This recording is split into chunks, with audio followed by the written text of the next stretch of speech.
But music అనేది కొద్దిగా minus అవుతున్నట్లు నాకు అనిపిస్తుంది. ఎందుకంటే దేవరా ఇప్పుడు 2 పార్ట్స్ గా వస్తుంది కదా, యాహ్! ఎలాగనిపిస్తుంది? Good movie. ఎందుకంటే ఇప్పుడు సినిమా అనేది లెంత్ పెరిగిపోయింది బాగా. ప్రొడక్షన్ వాల్యూస్ కూడా పెరుగుతున్నాయి. సో, దానికి తగ్గట్టు 2 పార్ట్‌లుగా తీస్తే వాళ్ళకి కూడా కలిసొస్తుంది కదా! ఒక పార్టే అంత వాళ్ళు పెట్టే కలెక్షన్‌లకి కలెక్ట్ చేయాలంటే చాలా కష్టం కాబట్టి 2 పార్ట్స్‌గా తీయడం గుడ్ మూవే. ఎన్టీఆర్ గారి లుక్స్ ఎలా ఉన్నాయండి? ఎన్టీఆర్ లుక్స్ అనేది నాకు ఎందుకో పెద్ద కనెక్ట్ అయినట్టు అనిపించలేదు. ఇంకా ఎక్కువ ఎక్స్‌పెక్ట్ చేసాము. ఇచ్చిన టీజర్‌లో కూడా పెద్ద ఆ డైలాగ్స్ కూడా నాకు ఆయన స్థాయి తగ్గ డైలాగులు అనిపియలేదు. మరి ఓవరాల్ సినిమాకి ఎట్లా ఉంటదనేది చూడాలి. అంటే ఇప్పుడు డ్యూయల్ రోల్ అనేది బయటకు వచ్చేసింది, ఎలాగనిపిస్తుంది? డ్యూయల్ రోల్ ఆయన చేస్తున్నాడంటే ఏదో కొత్తగా ఉండుంటది. కాకపోతే అంతకు ముందల పెద్ద సక్సెస్‌లు చూడలేదు డ్యూయల్ రోల్ చేసిన సినిమాలు. బట్ ఇది ఎలా ఉండబోతుంది? అదీ కాకుండా రాజమౌళితో వచ్చిన తర్వాత సినిమా కాబట్టి హై ఎక్స్‌పెక్టేషన్స్ ఉంటాయి. అంత మంచి సినిమా వచ్చినాక.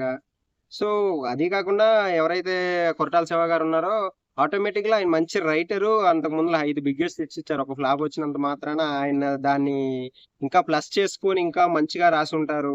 డెఫినెట్‌గా సినిమా అయితే పెద్ద హిట్ అవుతదని. బట్ మ్యూజిక్ అనేది కొద్దిగా మైనస్ అవుతున్నట్లు నాకు అనిపిస్తుంది. ఎందుకంటే ఆయన బాలేదని చెప్పను. బట్ ఎవరైతే మ్యూజిక్ డైరెక్టర్ ఉన్నారో ఆయన స్థాయికి తగ్గ మ్యూజిక్ అయితే ఇవ్వలేదనిపిస్తుంది. ఎందుకంటే వర్క్ ప్రెషర్ అన్ని సినిమాలు చేస్తున్నప్పుడు ఆటోమేటిక్‌గా వర్క్ ప్రెషర్ ఉంటది.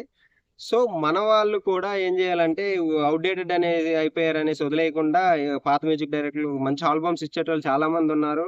వాళ్ళని చూసుకుంటే బెటర్ అనేది నా ఒపీనియన్. అది బయటికి వెళ్ళకుండా మనలో గూడా చాలా టాలెంటెడ్ మ్యూజిక్ డైరెక్టర్స్ ఉన్నారు. కొత్త వాళ్ళకి కానీ, లేకపోతే ఆల్రెడీ పాత వాళ్ళకి గానీ ఛాన్స్ ఇస్తే బావుంటుందనేది నా ఒపీనియన్. అంటే ఇప్పుడు ఎన్టీఆర్ తో, అంటే సీనియర్ ఎన్టీఆర్ శ్రీదేవి గారు ఇంతకుముందు కలిసి నటించారు. ఇప్పుడు మనోడు జూనియర్ ఎన్టీఆర్ శ్రీదేవి గారు డాటర్ వస్తున్నారు, ఎలాగనిపిస్తుంది? యాహ్! ఆవిడ మ బావుంటది సినిమా. అప్పుడు మనకి 'అడవి రాముడు' ఎంతో పెద్ద హిట్ అయిందో మనకు తెలిసిన విషయమే. ఇప్పుడు గూడా అదే స్థాయిలో హిట్ అవ్వాలని నేనైతే పర్సనల్‌గా కోరుకుంటున్నాను. బట్ సినిమా ఎలా ఉంటది ఏంటనేది మనం వచ్చే వరకు వెయిట్ చేయాలి. సో, కానీ గుడ్ కాంబినేషన్ చాలా బావుంటది. బ్రదర్ ఓవరాల్ గా ఎంత కలెక్ట్ చేస్తారని మీరు అనుకుంటున్నారు సినిమా? యాహ్! 600-700 గుడ్. అంతకన్నా అంటే మరి అంటే నేనెవరు చెప్పడానికి గాని నా పర్సనల్ ఇది చెప్తున్నా.